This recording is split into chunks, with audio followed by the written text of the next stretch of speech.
Hello, everyone, and welcome to 6 Feet Apart Productions. We are delighted and honoured to be co-producing this event with the Storytelling Association of California, a part of their Stories in Living Colour series.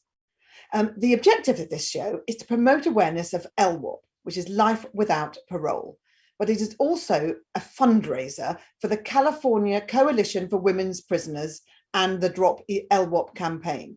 You'll see a link often throughout the show. Please go to that link. We'll also put it in the chat. Anything that you can do to support this very, very worthy cause will be most gratefully appreciated.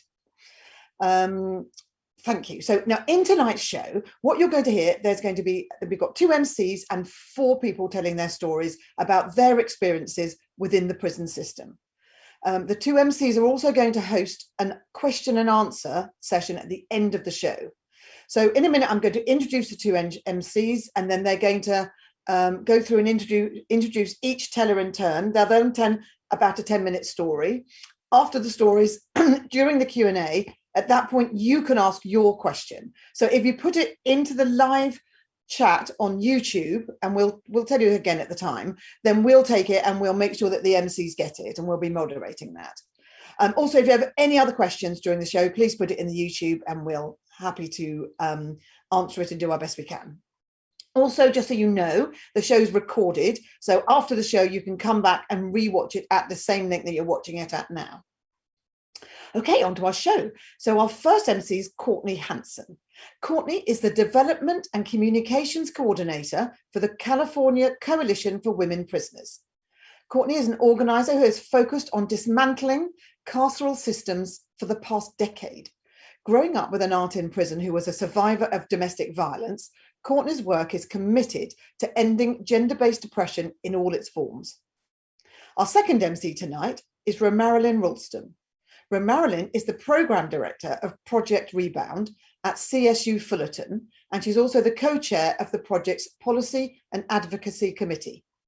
Romarilyn is a Black feminist prison abolitionist scholar, that was a mouthful, working to interrupt criminalization at the intersection of race, gender, and education.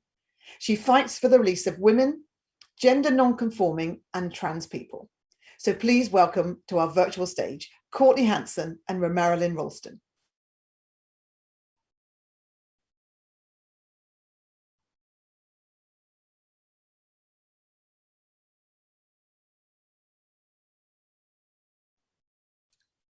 Hello, welcome. Thank you to everybody, our YouTube audience, everybody who chose to show up to this important event this evening or whatever time it is, wherever you are. We are so grateful to have you here in the audience. And we just want to start with a little bit of basic information and grounding before we invite our storytellers to come on. And so my name is Courtney. I wanted to just tell you that CCWP, the California Coalition for Women Prisoners, has been around for 25 years. We were founded in 1995 by incarcerated women, trans people, formerly incarcerated people, and outside advocates coalescing around a class action lawsuit demanding the end of deadly medical neglect in California women's prisons, which unfortunately continues to this day. And so for the past 2.5 decades, we've done advocacy alongside, with, and for people currently incarcerated in California women's prisons. Medical neglect, reproductive violence, supporting people in their parole board preparation, supporting people when they do come home and they return into our communities, in leadership development, reentry support, and keeping people involved in the movement that won't forget about those that are still inside. So we monitor and challenge abusive conditions. We try to change policy and prevent people from going into the prison system to begin with. And one of our most important campaigns is called the Drop LWOP campaign, which is a campaign to abolish life without the possibility of parole as a sentence.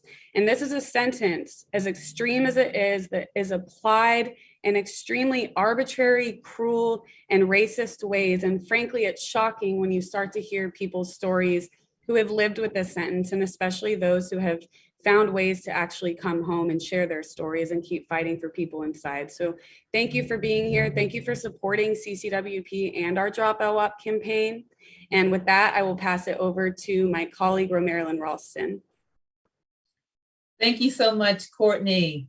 Welcome to our audience on Zoom and YouTube, and special thanks to our sponsors and storytellers tonight. My name is Romarilyn Ralston. I am so honored to be here. I'm a proud member of the California Coalition for Women Prisoners. First, I'd just like to acknowledge the weight of the topic at hand tonight. We'll be addressing issues of mass incarceration, extreme sentencing, interpersonal violence, trauma, and other issues that may be hard to listen to. But this evening, we have 4 incredible stories of reconciliation, of redemption, and of hope. These stories will open our hearts and minds to what is the meaning of life. The stories you're about to hear are human stories, filled with pain and transformation. We acknowledge the weight of the topics at hand tonight, and we are here to support you, our listeners, and whatever you may need from our storytellers. But before we move into those very important stories, we like to share some facts for context. Did you know the United States holds 5% of the world's population, but 25% of the world's incarcerated population? Does this make us safe? Another very important fact, the average age that we sentence someone to life without the possibility of parole in the state of California is 19 years old. What is the purpose of extreme and perpetual punishment? Between 1980 and 2019, the number of incarcerated women increased by more than 700%. But crime has not risen. The majority have a history of physical or sexual abuse. How do so many survivors end up criminalized? And lastly, in California, in the Golden State, a Black man is over 8 times more likely to be incarcerated than a white man. Is this a system truly about justice? We're going to hear about these issues from our storytellers tonight. First, we'll be starting with Susan Bustamante. Susan Bustamante is an organizer with the California Coalition for Women Prisoners, CCWP. Susan grew up in Southern California and was sentenced to life without the possibility of parole in 1987. After serving 31 years in prison, she received a commutation from Governor Jerry Brown, which allowed her to apply for parole. Susan was paroled and released in September of 2018, 36 months ago. She is an activist, a mother, a grandmother, a great-grandmother, and my friend.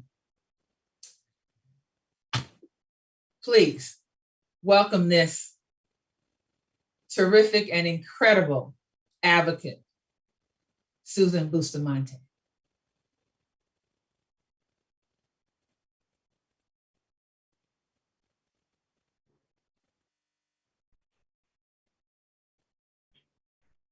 Thank you, Romarilyn. I was 32 when I went to prison with the sentence of life without the possibility of parole. As a victim of child molestation and a domestic violence survivor, I needed a lot of emotional help. Having the LWAP sentence is like having the death sentence without any legal assistance to writs. You have no parole, no way to gain your freedom, no way to shout, "Hey, I don't belong here." I was one of the original members of the battered women's group to understand how I ended up in the situation I was in. Having to face the living death sentence, I decided it was time for personal change. It was extremely hard to face one's faults, but I did and learned the cycle of violence and the road to healing. I had the ability to participate in the Native American sweat ceremony, where you face yourself in prayer and healing. To sit in ceremony, it is pitch dark and extremely hot. In the dark and sitting in prayer, it's a different type of suffering because there is nowhere to hide. Nobody to relieve the emotions but me. It allowed me to release the anger, the hatred. I was able to forgive and be forgiven. Sorry.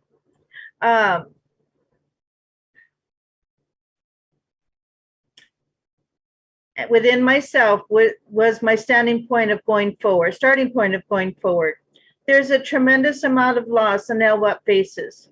For example, I used to have family visits, but they were taken away for several years. It was the connection I had to raising my two daughters and having that connection with my mother. When the prison brought back family visits, I wasn't allowed to participate with the new rule that came with them. If an LWAP's victim was a family member, you were excluded from utilizing the visits. For example, my victim was my husband. As the years passed by, I had watched many friends die from aging, cancer, bad medical care, and just outright neglect. The one thing that used to happen when a woman was close to dying is they would be transferred to then be in a new prison without comfort of people they knew. I remember being called up to the officer station, then being escorted to the chapel. I was 38 years old at the time when I was told that my oldest sister had passed away unexpectedly. It knocked me to my knees. I still cry for her. That night I had a compassionate staff member who walked me around our small institution for about an hour at 10 o'clock at night, which really didn't happen normally, to process my loss. There was never closure for me, losing my mother, father, sister, and nephew during the 31 years. You can never go to funerals with life sentence. Being barely 32 when I went to prison, the years just go by with no hope of ever going home. I kept thinking that the system would work, that a lawyer would be able to get a new trial or that a new bill for domestic violence would affect my sentence. But the reality was I had the LWAP sentence, life without the possibility of parole, death sentence, and wasn't going anywhere unless in a pine box. There were so many women who are survivors who kept hope, yet they are still incarcerated, still no relief of freedom. There were groups like the California Coalition for Women Prisoners who poured their hearts into helping, that keeping me going because I was one of the people they didn't forget. To receive letters and legal visits lets an LWAP know they aren't forgotten, which means the world to someone having no way out of a stranger says, I care. Feeling my body aging, aching and praying that I would never get sick because I saw what happens to those that do get sick. Sitting on my bed decade after decade with the door slamming behind me gave me such a hopeless feeling, knowing that death was the only relief there was. Being commuted by Governor Brown after 31 years gave me hope and renewed my effort to gain my freedom. I'm home now for 3 years and say to anybody listening that nobody deserves to be thrown away. Everybody deserves a second chance. Society has gained many well-deserving people back through commutations, and I pray that many more families get to experience the joy of welcoming their loved ones back. Please, I ask that you get involved in joining the movement to end life without the possibility of parole and donate so that the group has the resources to achieve this goal. Thank you. Thank you so much, Susan, for sharing such a powerful and important story with us tonight. And we thank you so much for being an advocate against intimate partner violence. Our next story is by Howard Lieberman. Howard is an aging political activist, writer, and storyteller whose personal narrative, art, lives on the uneasy edge of storytelling. Howard is a moderately nice, formerly homeless Jewish boy who found his way to New York City, where he eventually became an attorney, Irish dance teacher, and director of the Irish Arts Center. Hating what NYC brought out in him, Howard moved to Stillwater, Minnesota in 1990 to experience living among passive, aggressive Lutherans and bitter cold and shockingly still calls it home. Howard, thank you so much for being with us tonight. We look forward to hearing your story.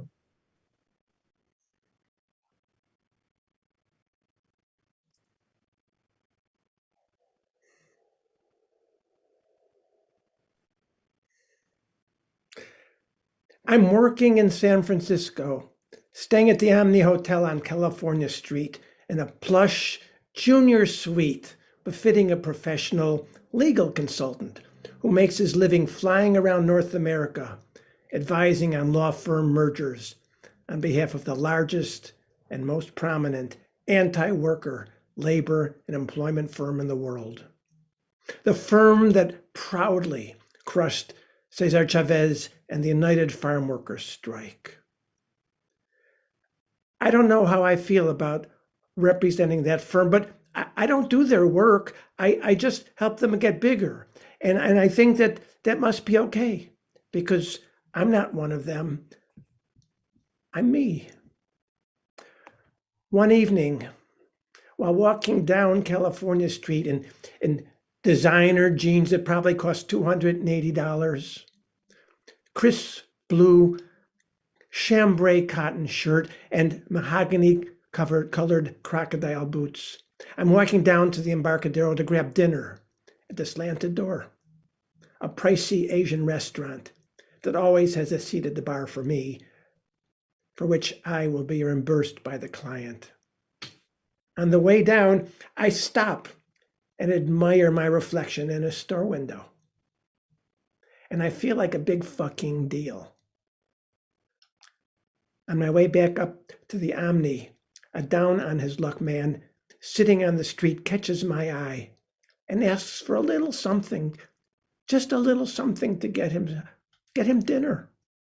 Well, like most people, I generally don't stop to give money to street people, those people. But this time my heart says stop. So I do. And I give the man a $1 bill and smugly continue on my way because I gave him paper instead of coins. And as I reach the Omni's front entrance, I suddenly stop and begin weeping uncontrollably.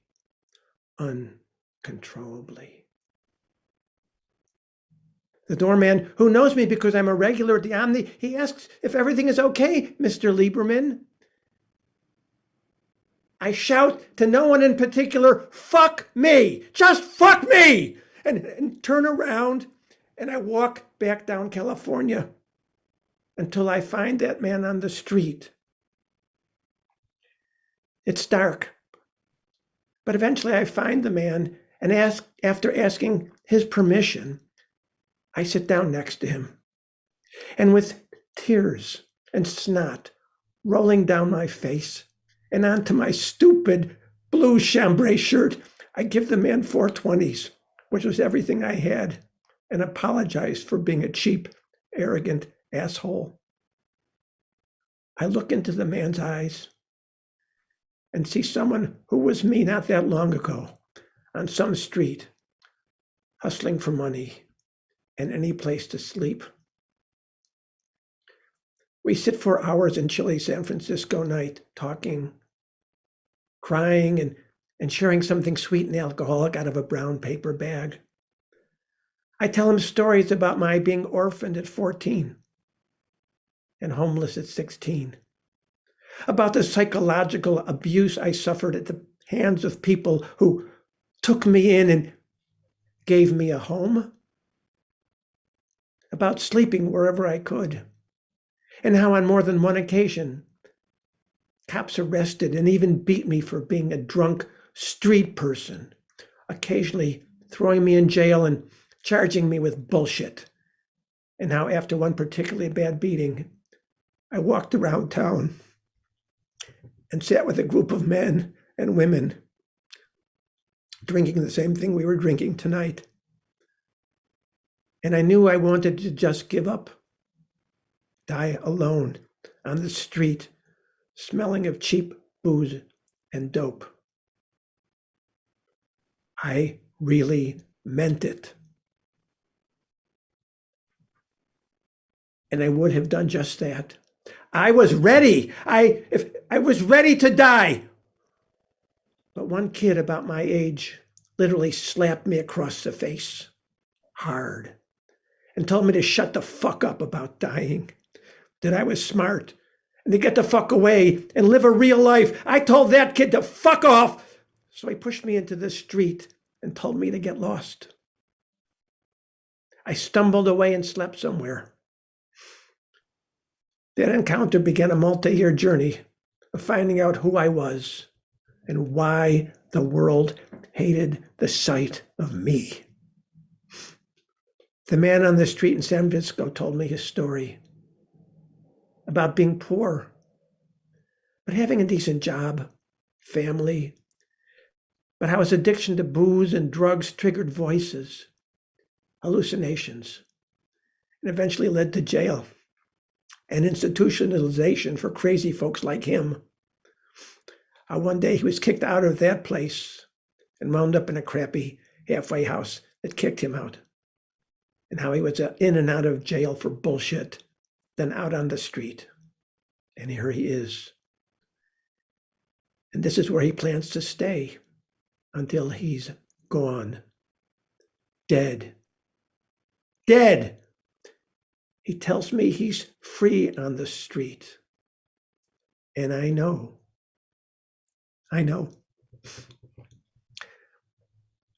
We talked and cried until the sun came up, then went to breakfast somewhere and walked back to his spot on the Embarcadero. I offered to take him to the Omni for a good sleep and a good meal when he woke up. He looked at me and said thanks, but with come on man eyes. Eyes that said, you know. And I did know. I wouldn't have gone either. Then the man on California Street looked at me and said, the only reason you in fancy clothes and I'm on the street is you're a white boy. White boys get chances black folks don't get. Now go on back to your fancy hotel. Go on. And then he turned to look at something I couldn't see. I went back to my junior suite at the Omni, showered, shaved, and stood naked in front of a mirror. Who looked back at me was a homeless, abused teenage boy who had lost his way. Seriously, lost his way. I promised that boy from that moment forward, I would devote my life, my art, my legal skills fighting for social justice, to help at-risk youth find and tell their stories, to learn, to own and love who they are, to help incarcerated persons fight for respect, freedom, and justice. Well, I eventually fired my client, or actually, they fired me. I don't know, who knows? And over time, I've pretty much done what I promised that boy I would do. I've also gone broke. Well, actually, worse. I'm in debt way above my eyeballs. But I'm okay, though. I'm okay. In fact, I'm better than okay, because the boy who looks back at me naked in my mirror every morning is smiling. So is the adult that boy eventually became. Thank you.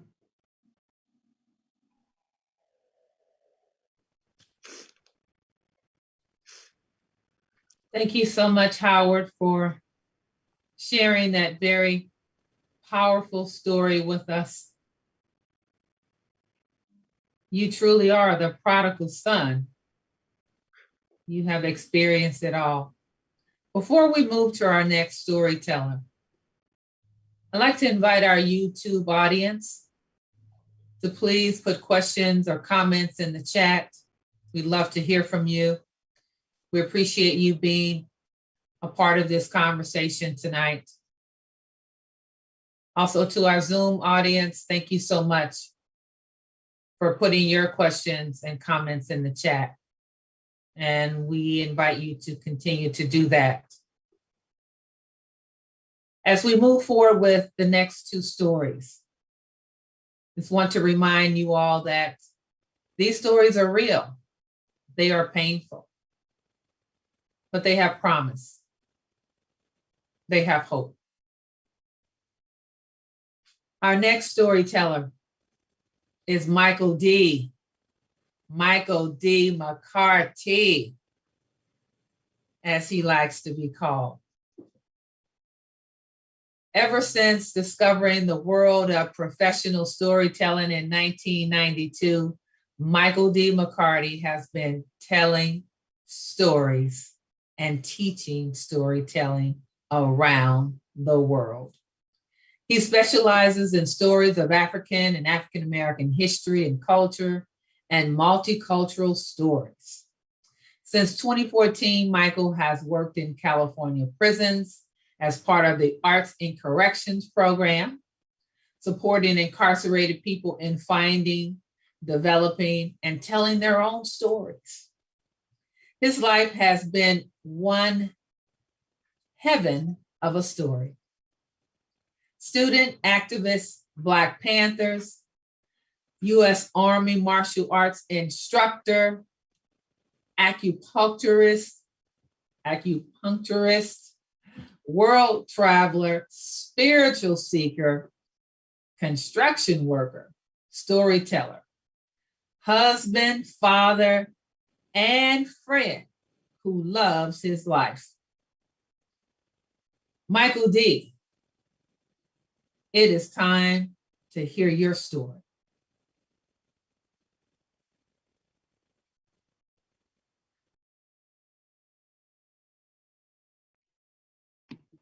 Okay, there we go. Now you can hear me running my mouth. Here we go.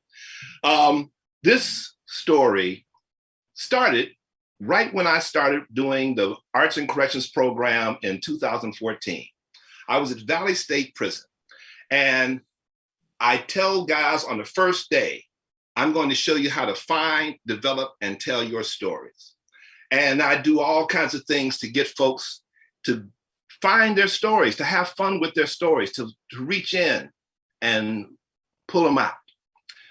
There was this guy in my class named Daniel, and Daniel seemed bright and happy, and he enjoyed the class immensely. Most of the stories he told were takeoffs on traditional folk tales and things like that, and he was very good at it. One day, I was in between classes having lunch, and Daniel walked by, saw me, and said, Mike, how you doing? When we talked a little bit, he said, did I ever tell you why I'm here? I never ask. Sometimes it comes out in their stories. So Daniel told me his story. 16 years old, in a fit of rage, he kills his father, stepmother, one of his brothers, and one of his sisters. Now, this rage came on from a whole lifetime of stuff. That's another story, and a story for Daniel to tell. So I found out in him sharing this story with me that this was not a story that everybody in the prison, his cellmates and what have you, knew. So towards the end of that first cycle, Daniel started telling his own story in the class in the third person.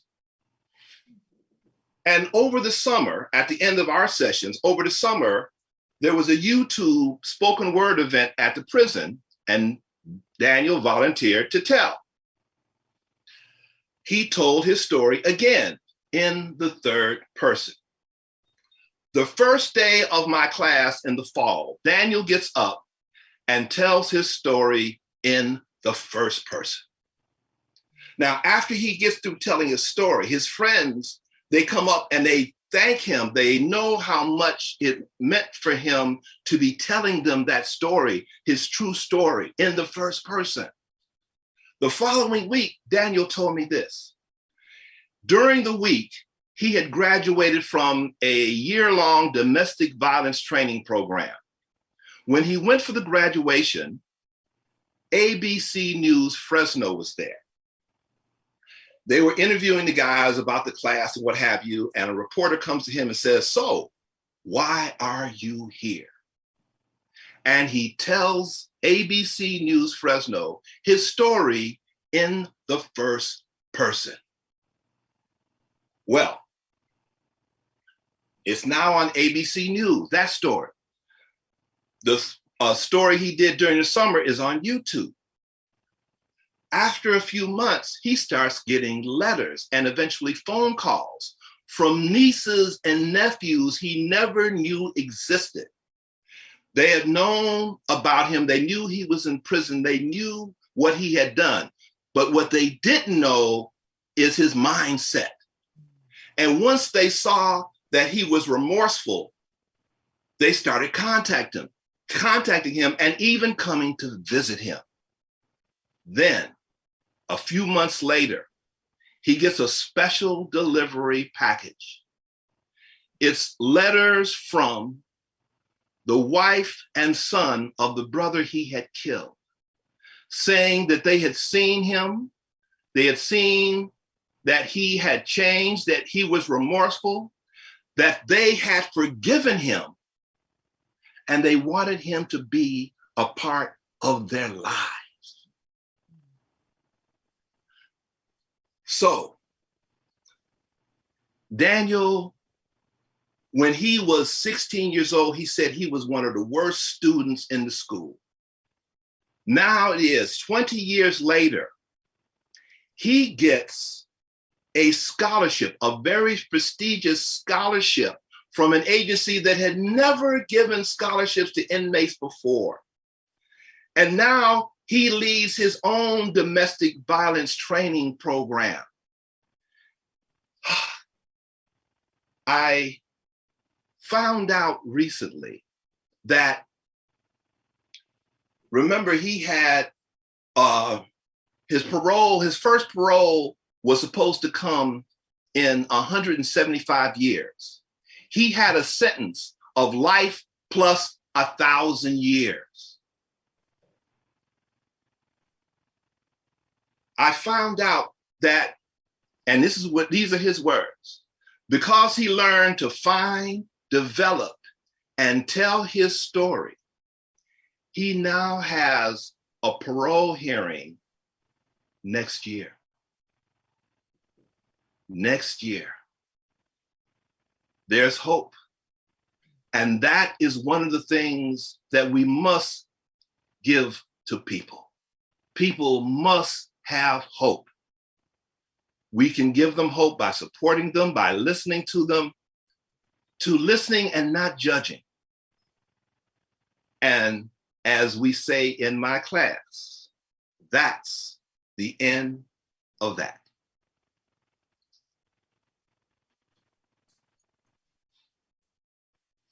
Thank you so much, Michael D., for that story. You are a fantastic storyteller. And we are looking forward to Daniel returning home to us soon. Amen. Amen. We have one more storyteller. We want to thank our audience for their generous donations tonight. We wouldn't be able to do the work that we do with CCWP and Drop LWAP without your generous support and contributions. Thank you so much. Because of people like you, we will be able to continue our work and hopefully drop LWAP. We have another story.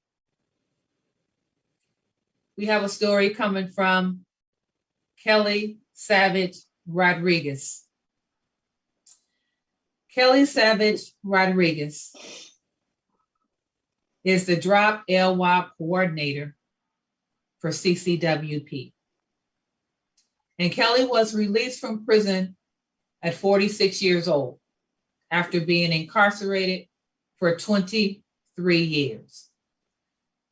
Governor Jerry Brown commuted her life without the possibility of parole sentence on December 2017, allowing her to seek parole. She was an inside member of CCWP for 15 years and helped initiate CCWP's organizing to end life without parole with a Living Chance storytelling project and the launch of the Drop LWAP campaign. I've had the pleasure of working beside Kelly in the state capitol, in Sacramento, on the campaign to drop LWAP, going door to door to legislators all the way to the governor's front door. Kelly is a fierce advocate. She is no nonsense. She is on a mission to liberate our people inside of cages across California. Kelly, we are so proud of the work that you are doing. We're so grateful to Governor Brown for commuting your sentence. And we are eager to hear your story. So please welcome our last storyteller of tonight, Ms. Kelly Savage Rodriguez.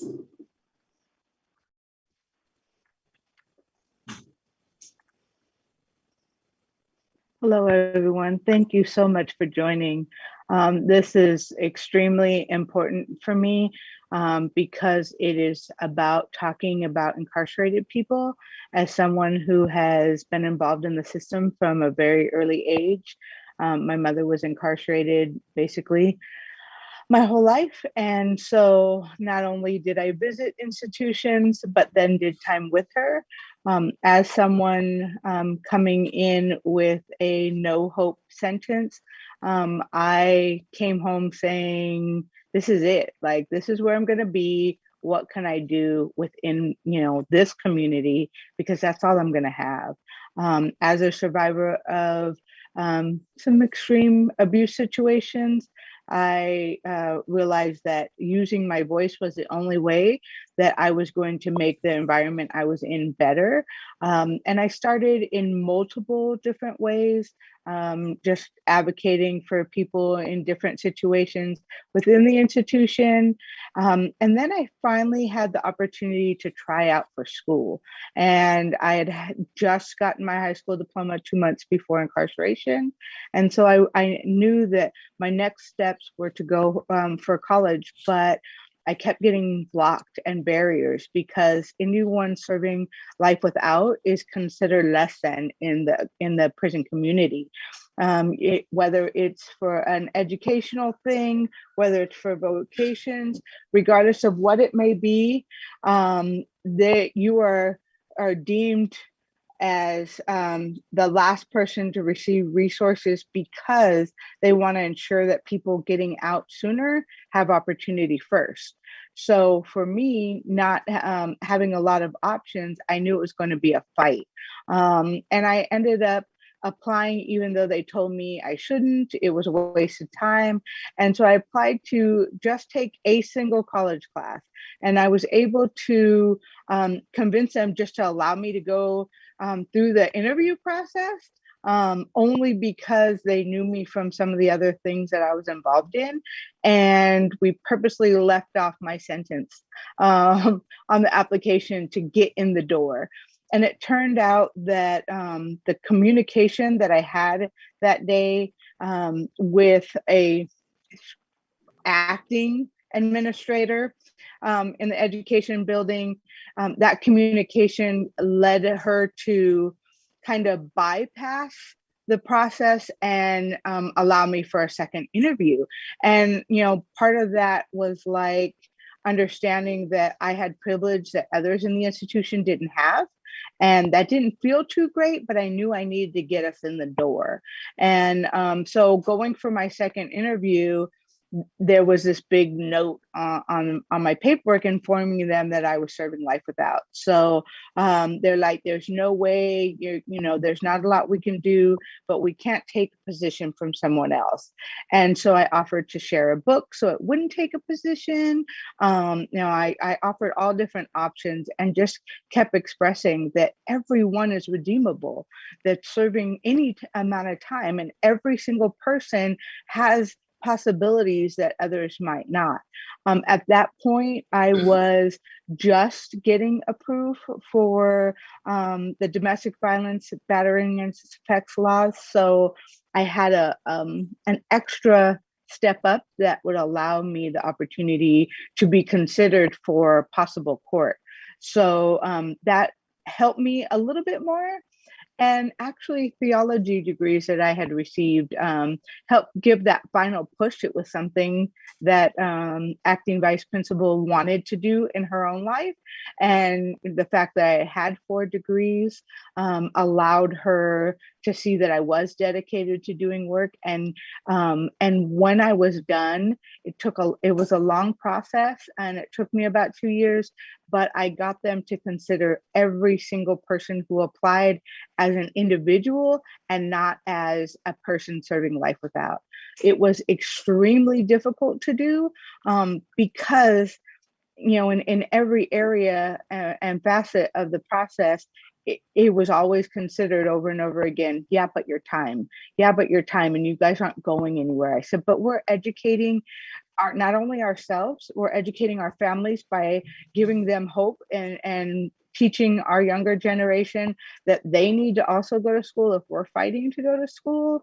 There were so many areas that it could be beneficial, as well as when someone does get released, because the sentence should not be final. And as we continue to fight, it cannot stay. California can't keep the system of lock them up, throw away the key, and nobody's redeemable. It's just not possible. And it's just not humane. And so in that avenue of pushing forward, I was able to get 21 people within the first 2 years in the program with me that were also serving life without, and they all graduated at the same time as me. It took us a little bit longer. It took us 3 years instead of 2, but the prison setting, that was a really good timeline, and it showed just how dedicated they were. And then they opened up the across the board in several other institutions as well to allow them to take classes where they couldn't before. And that was extremely important to me to be able to do that. There's so many ways that a person serving life without is denied basic access to, whether it's education or whether it's an opportunity even to get medical care. Depending on your sentence, you might be denied options to receive certain specialty treatment because there's an extra security level that must take place. And so it's just important to acknowledge in all areas that they're deemed different. And the only reason they're different, their crimes are no different than someone else's. The only difference is the DA gets to decide if they're going after a special circumstance in a crime versus a DA who might choose not to do that. So you can have someone in your cell that has the same kind of case situation, but their DA didn't seek that special circumstances. And that's the only difference that gets somebody to be deemed unredeemable and gives them no opportunity for nothing more in life. And that is extremely difficult. There's so many individuals, the age of somebody incarcerated is about 19. You got to give little give and take, but most start their time that young. And it is extremely difficult to say, sit down and only work a yard crew or a porter position for the rest of your life and don't educate yourself. You can't get into a lot of vocations. You can't support yourself financially because you can't have a workable job that's going to allow you to provide for yourself instead of seeking support from family. And that is extremely demeaning for all individuals. And we hope that as we continue this fight, we educate more legislators and individuals in the community who will see that everyone deserves a right to fight for freedom. And at this point, this sentence does not do that. And it's extremely difficult. I was blessed just to be someone considered for commutation, but there's so many people that I have left behind that I work with every single day, whether it's to prepare them for a commutation or support them as they go through the court process, that are just as deserving and just as remorseful and looking at ways to give back to their community right where they're at. Thank you, everyone.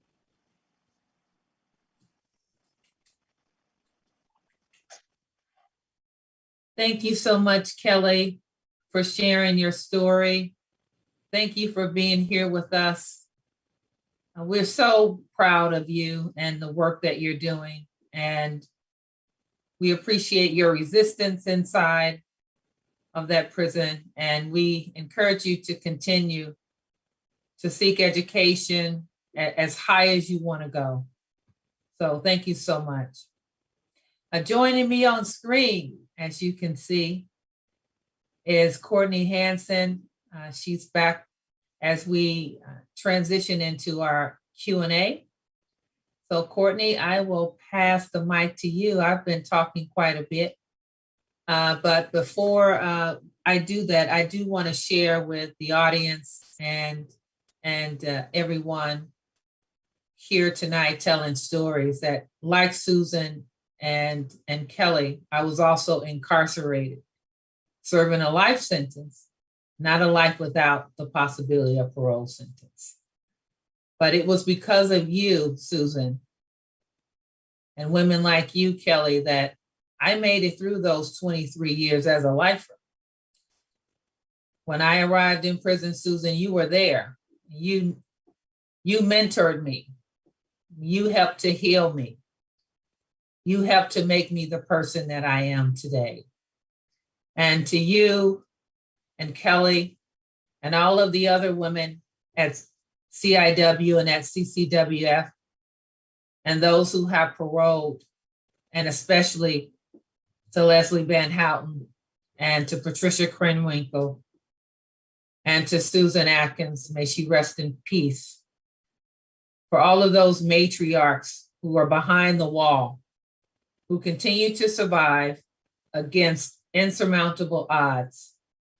I want you all to know how much you mean to those of us coming into those spaces with very little hope and watching you be denied basic care, basic services, and still walk around with your heads held high. You're an inspiration to us, and we wouldn't have been able to make it without people like you. So thank you. Thank you, Ro Marilyn. Thank you, Susan, Kelly, Howard, Michael D. Thank you, everyone engaging on the YouTube chat. I see some people starting to throw out questions. We do have a little segment now where we'll start by bringing in Susan and Kelly. We do have a question specifically for you. And then once we move through that, we'll have all the storytellers come on at once. And so if you do still have questions, feel free to drop that in the chat. We might not get to every single one, but we have space in the program for this, so we'll try. Our first question for you, Susan or Kelly, either of you could start, is really, prior to experiencing this personally and being incarcerated, can you think back to sort of how you thought about incarceration generally, or did you ever imagine that you could end up in prison? Kelly, you touched a bit on your family and your mother. I don't know if you want to start, but if you both could respond to that, that would be great. Yeah, definitely. For me, I never thought I would be incarcerated. I was afraid to even drive my own car because I didn't have a license yet. And so I did everything I thought possible to ensure that I wouldn't land in the same position as my mother and other family members. But I think when it happened, I think that was the hardest part. My crime happened as I was trying to leave a domestic violence situation and following the plan that Domestic Violence Hotline had set up for me. But unfortunately, I was in a town that didn't have the capacity to have housing back then. And so my only option was Greyhound. And so knowing that there was no other means, finding myself incarcerated was really difficult, but finding out just how many other people serving the sentence could tell the same story, that lived the same kind of hardship, that they weren't, it's not like most individuals set out to, I want to harm somebody. Things happen in the spur of the moment, and harm does occur, and that's really horrible. However, that doesn't mean that they don't have a right or the ability to do better and be better. Susan? For me, it was no, because of the fact that gone through what I went through with my father and molestation, I was good at doing what I was told, and I didn't date, I didn't go to parties, I didn't, so to end up in prison just startled me, and it shows me how easy you can end up in prison, especially for something you didn't do. You cannot control somebody else's actions, and yet you serve the time. That is what's being fought right now, which is so important. Thank you so much for sharing, Susan and Kelly. I have a question for both of you. What takeaway do you have for our audience, or what is it that you want people to understand about the meaning of life without the possibility of parole? It's hopelessness, it's helplessness. But yet you dig deep and you find that survivor mode. You do try to heal. You do try to, you get up every day.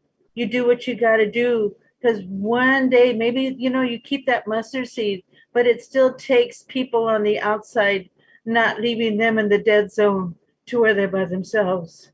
They have to always know somebody is there. And that's what these groups, CCWP, that's what they do. They encourage you just to know that there's a rainbow somewhere at the end of it. There's that pot of gold, and this is my pot of gold is doing this. Thank you, Susan. I think for me, it's understanding that even though someone serving the sentence is treated as less than in the institution when it comes to having basic needs met, attending groups, fighting for healing, an individual is forced to be the last on the line, but they're the first ones that custody staff will ask to help, control a unit, to run a group, to participate as a facilitator in different things. And I found more individuals that facilitate groups and try to help create a balanced unit or a balanced workplace, or try to just motivate. Like, we were really lucky when I left Valley State and went to CCWF. We saw trees for the first time. For me, it had been 15 years at Valley State where we weren't allowed to even have a single flower growing, or you'd be punished for it. But when we got over there, there was a group of these LWAPs who were creating gardens on every single yard. And so seeing first tree, very strange experience. It was the middle of the night, in the middle of fog, and I ran into a bush, and I couldn't understand what I was seeing because that wasn't part of my experience for so long, that I was deprived of basic things. But when I got there and realized that when I was searching for my people, they were all outside working, in the garden and, at the different areas to beautify the institution, because this was our home. And when I went to search for people to facilitate some of the groups that we brought, that, I found them there too. And it was those people all are motivating to try to do better.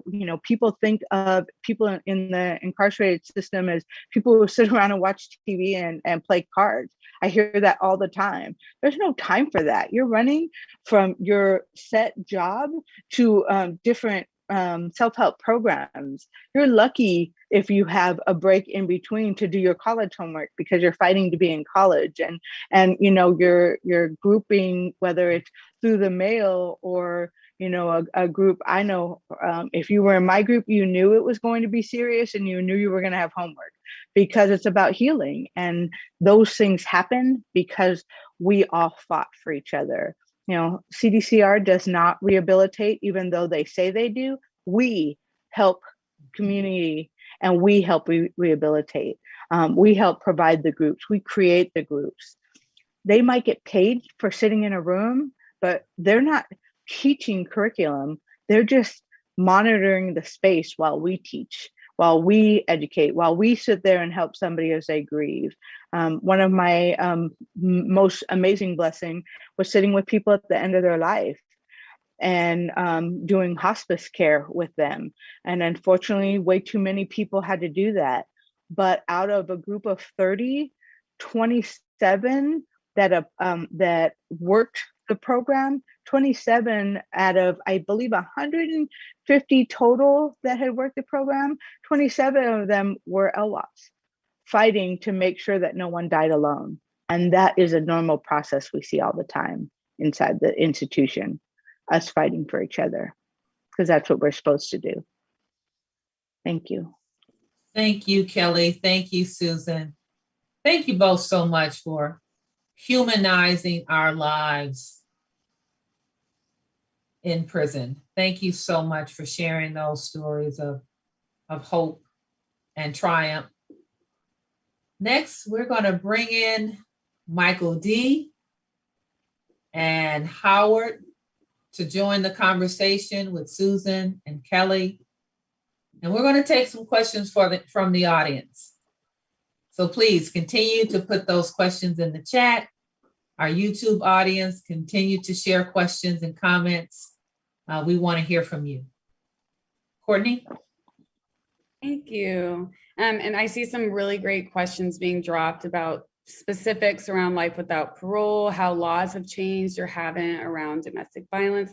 So I hope we can get to a couple of those, but just more generally, something that touches on sort of some of the common threads surfacing in between all your stories. We wanted to ask, and I'm happy to just pick on one of you if that's easier to start, but how has your own trauma, that is something that is coming up a lot here tonight, contributed to the way that you see this issue or why you care about it? if it's okay, if I do pick on people, Howard, maybe you want to start us off, but each and every story really did hit on this in one way or another. So whenever you're ready to come off mute.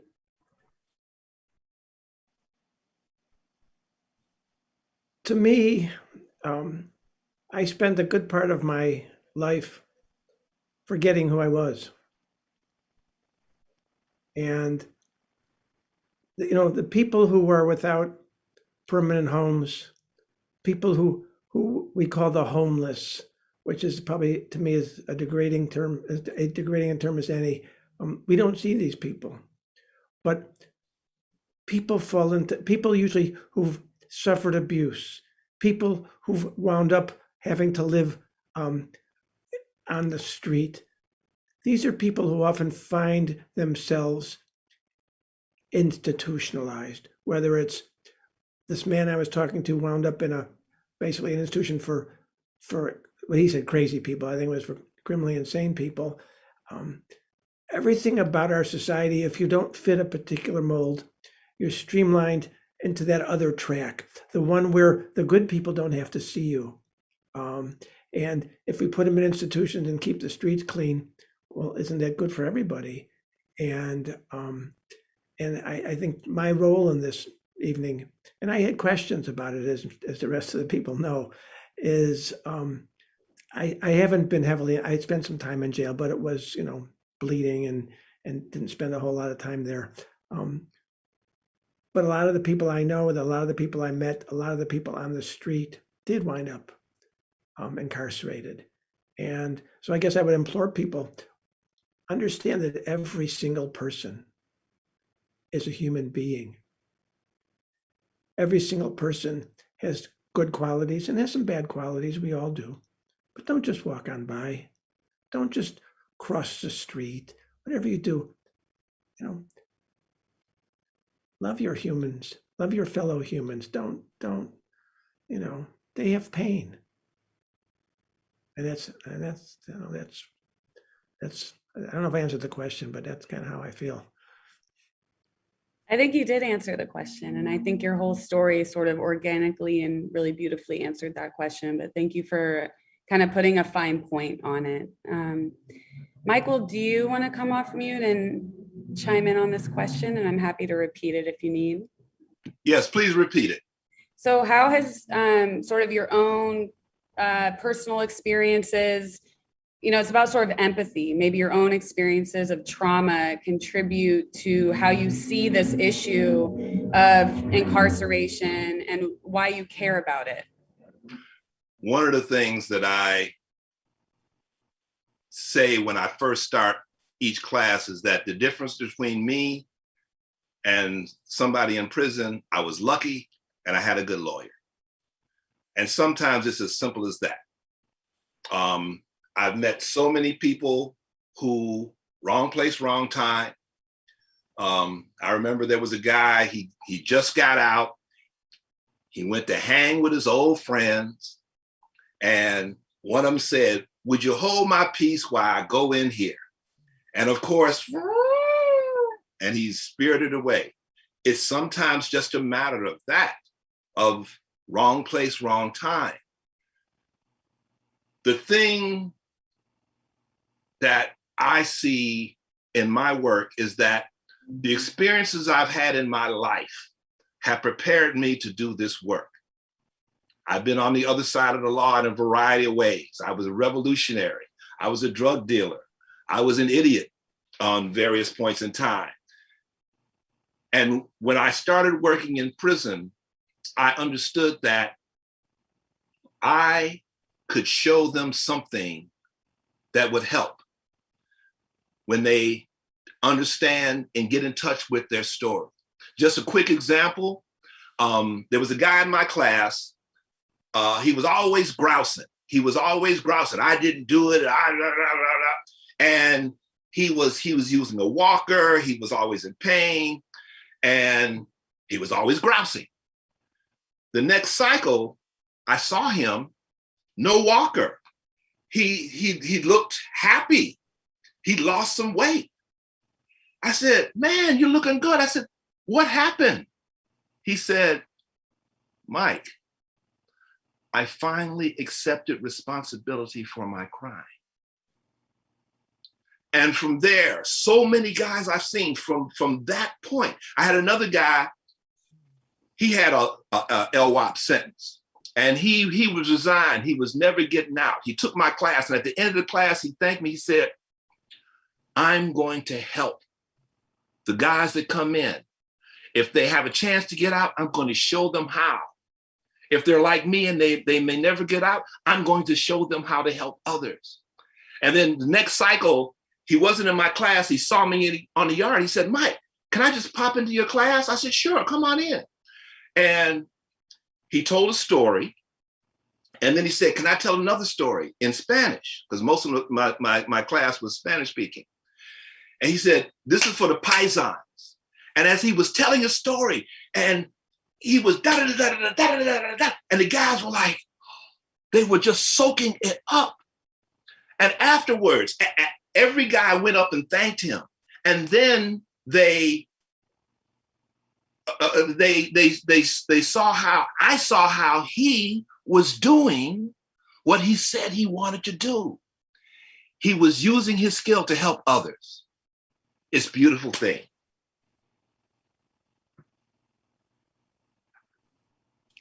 Thank you for that, Michael D. And Howard. I knew you would really just do a good job sort of tying these themes together. And we do have, if it's okay, a couple specific questions from the audience. Thank you, Mary Jo and Lori, that I'm hoping either Kelly or Susan maybe want to touch on.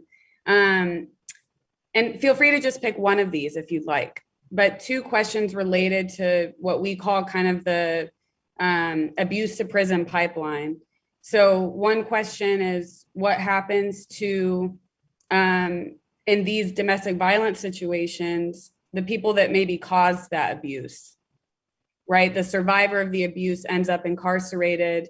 What generally, is there anything we can say about what generally happens to that other person? Keeping in mind that we don't want anybody sentenced to life without the possibility of parole and anybody deemed disposable. And then a second question, feel free to pick one. Have the laws changed about women who defend themselves against abuse? The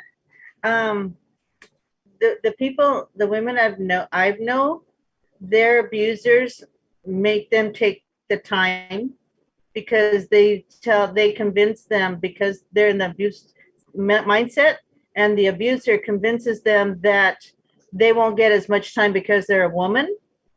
So they take a lesser sentence. The woman says, oh, I'll take it, and ends up getting a life tail, a life without, and so forth, because she doesn't understand that they give them harsher sentences for the women. The men get crime of passion. The women get, you planned it, you manipulated it. That's back in my day. I don't know today. I know that Fiona Ma's bill went through that is helping domestic violence from forward, but didn't help us retro. So there's a couple different things. Yeah, the bill did benefit, but it mostly benefits at board to look at where, how it was, you were affected by abuse. Unfortunately, instead of DAs being accountable and stepping up to say, maybe I made the wrong sentence, there's very few that benefited. I think about 40 where the DA said outright, I'm not going to fight this and I'm going to give you an opportunity at resentencing.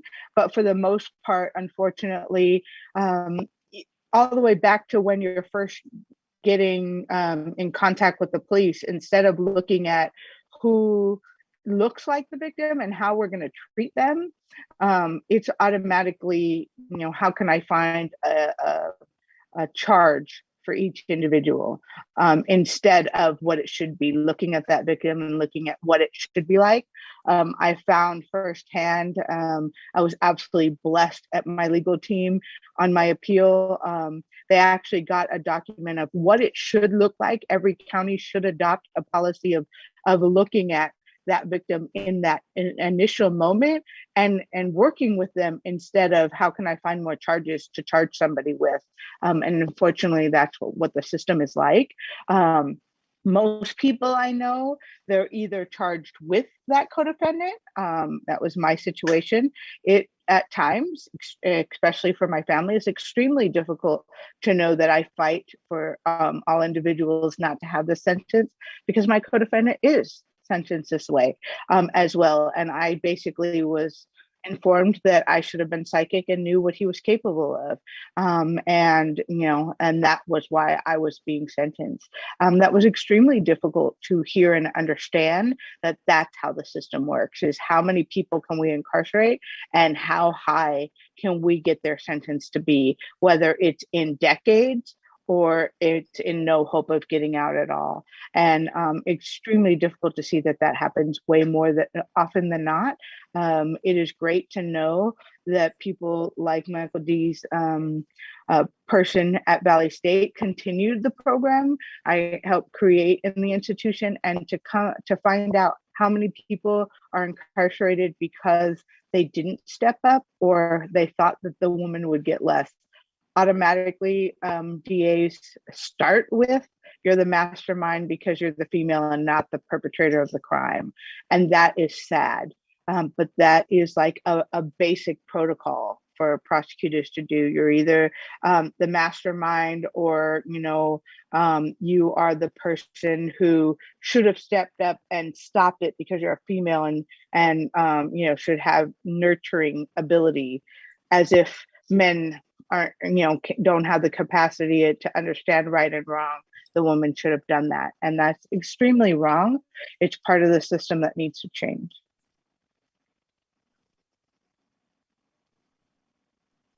Yeah, thank you, Kelly and Susan, for chiming in on that. And it's extremely patriarchal, right? Those types of assumptions and the particular ways in which women are demonized and criminalized as being, sneaky, manipulative, the person conspiring on it all.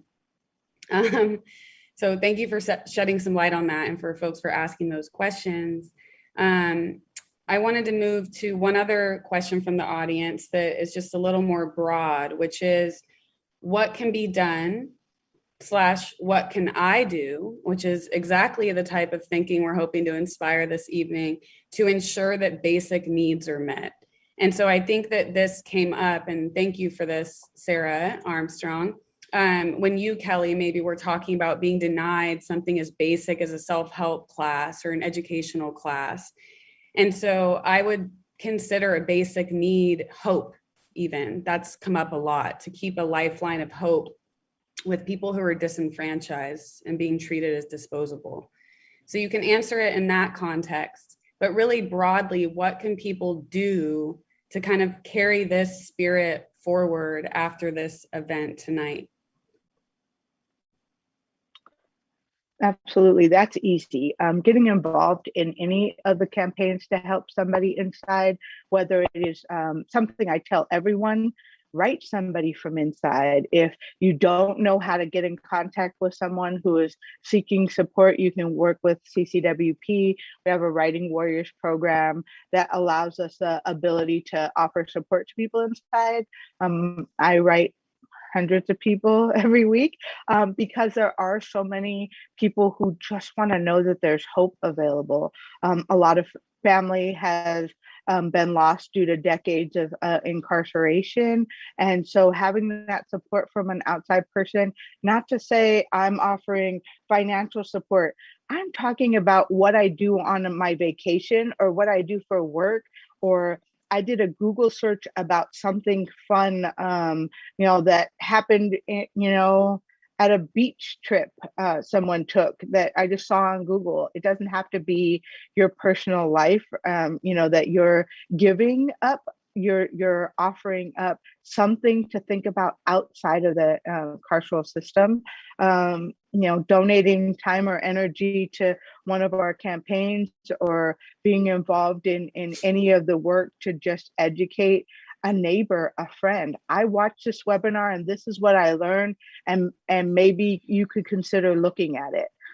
It is everybody's job to look towards bettering this community, whether it is the community in a certain area or whether it is your work community. It is our job to make it better, not worse. Whether it's offering a smile to somebody that you see walking down the street, it's our job. Why do we want to live in a place of less than? Why do we want to say that somebody doesn't deserve basic human kindness? It's just a negative way of looking at life. Most of us want to better where we're at and do things to show that betterment. So, writing a letter once a month, or sending a JPay, which is a app that allows you to send emails back and forth to the individual without sharing your personal contact information. You just log on a site and that gives that individual inside access just to your name. And so by having just that access, it allows you something different. If I could jump in, Courtney, I just want the audience to know that, basic needs to programming, as Kelly had mentioned, LWOPs were denied access to certain college courses, certain vocational programs, certain work assignments. So currently right now, there's a bill, AB 292. It's authored by Mark Stone. It has passed through all of the committees and appropriations, and it is on its way to the governor's desk, or on the governor's desk. And again, that's Assembly Bill 292. If you want to get involved, call the governor's office. Encourage him and urge him to sign 292. This bill would prevent emergencies like COVID or other kind of lockdown situations that would bar incarcerated people from having access to programs, to activities, to church. Most of the folks inside are not sentenced to solitary confinement. They're not sentenced to death. But we have to make these conditions better for folks inside so that they can survive it and come out to our communities. So AB 292 is a way that people can get involved by calling the governor and in support of 292 to ensure that programming will continue inside of prisons for everyone during emergency situations.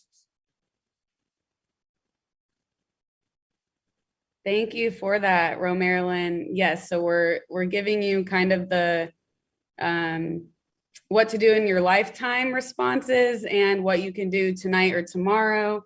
So supporting that bill, literally just calling up the governor's office. This is why I want you to sign it. Thank you, goodbye. Also sharing the YouTube link to this event tonight with your networks, especially people who maybe aren't always thinking about these things, would be extremely valuable. So thank you for that question. If I can maybe start to move us toward closing out. Another question we wanted to pose, and Michael, Dee, Susan, Howard, maybe you want to speak to this one, but it's a big question. Angela Davis, Dr. Angela Davis, has posed this question to all of us as a society. Is there a need for prisons, or should prisons be obsolete? And I'll just add to that, if the answer is yes, maybe now or in the future, what would it take to make prisons obsolete? Michael D., our storyteller's shirt says, prisons do not disappear social problems, they disappear human beings. So Michael, I see you coming off mute. What would you like to say? Several things. I got a big mouth and I love to run it. I have a friend who works in Norway, Sweden, and things like that, where they have entirely different take on prisons. It's not a dehumanizing, it's not a throwaway idea. It's how can we help people deal with what they need to deal with in order to be in society. In Norway and some of those places, any sentence, whatever, the max sentence can be 20 years. And while you're in prison, you're getting an education, you're getting help, whether physical, mental, and what have you. It's about mindset. And that's a big one. That's a big one. We're gonna work on that one. In the meantime, what can you do on a day-to-day basis to make somebody's life a little bit better? Find that out. I give kids books. I give people books. I keep books in my car. Daniel was really tripped out. My guy in my class, when he found out that I told a story about how I was someplace and I asked this kid if he liked to read. He said, no, I don't like to read. I said, you like Tupac? He said, yeah, I like Tupac. I got a book on Tupac. Dang. What can you do? Like Howard sat down with that guy and talked to him. I remember once I was in New York and I saw this homeless. Well, yeah, I assumed he was a homeless guy. He was begging for money to get on the subway. And I had some sandwiches or something like that. I gave him a sandwich. He said, yeah, that's good, but I still need to get on the subway. So what can you do? Sometimes we get, and we get overwhelmed. What little thing can you do to help anybody, somebody on a day-to-day basis? Some of you know I give these little cards out to people all over the place, little pop-open cards with a positive message. I gave one to a guy with his 6-year-old daughter. It was her birthday. I gave her some cards. They were really appreciative. What can you do on a day-to-day basis, on a person-to-person basis to make somebody feel good? Hope. Hope is so essential. There's that line, I don't remember off the top of my head, the Shawshank Redemption. He talks about hope. And we use that in my class to talk. And people talk about how when you have hope, that can change everything. What can we do? And do it. And that's the end of that. Howard. Well, I'm gonna put on my political hat now, which I pretty much never take off anyway. And I want to say we need to do something about private, for-profit prisons. Because currently, and I'm looking this up, as of 2019, there were 116,000 state and federal prisoners housed in privately owned prisons in the US, which is about 8.1%. And if you're in a business, your goal is to make profit. And the way a private prison makes profit is by incarcerating people for as long as possible. What kind of country do we have that says, hey, we should have private prisons and we should make sure that we keep them full so that those prison owners make a good profit and can give returns to their shareholders? And I think the private prison system needs to be abolished. That is a crime against humanity.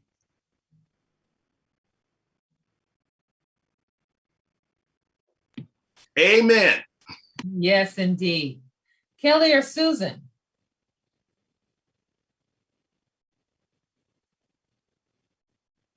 And I know you have a thought there. Nah, I almost lost it. Get in touch with your assembly, get in touch with your senators, when these bills come around that are saying, 1 in 3, one every 3 days, somebody gets an LWOP sentence. That's what it's ending up being. So one every 3 days, somebody loses the rest of their life. So that's something that needs to be fixed. That they need to get rid of the stupid LWOP sentence. So you can do it. You can, that one phone call, you just might be the one to touch them. You might just be the one to say, hey, no more. Thank you. Thank you, Susan. Kelly? I Should think prisons be obsolete? absolutely. I think that individuals, as I said, everybody's redeemable, and individuals being set in a cell isn't creating healing for anyone. There's a lot of individuals who are fighting DAs and prosecutors that are saying, I need you to come fight this person's release. Individuals who are saying, I want to step up and attend a board hearing because I want to support the person's release. And all of a sudden now they're not receiving the paperwork to attend a hearing. Individuals who want and deserve to have that opportunity to speak their heart and their mind. And it needs to be across the board. Every single person who is eligible to attend, whether they're supporting the person or not, should have that right. As well as some education and restorative justice for individuals who want the opportunity to have communication with the victim, or that victim who wants to speak to somebody who has caused harm. Unfortunately, a lot of institutions don't back or support that option of taking place. And victims deserve the right to have that confrontation and have that healing and that dialogue to happen, and it should happen. But saying somebody, who has made a mistake or, an action that caused serious harm just doesn't deserve to ever do anything right in life again is just unacceptable. And I know it's possible. We just have to realize that every person has had experiences, and unfortunately, hurt people. And so once we start to acknowledge that and move towards healing and move towards restorative justice, I think that change can occur.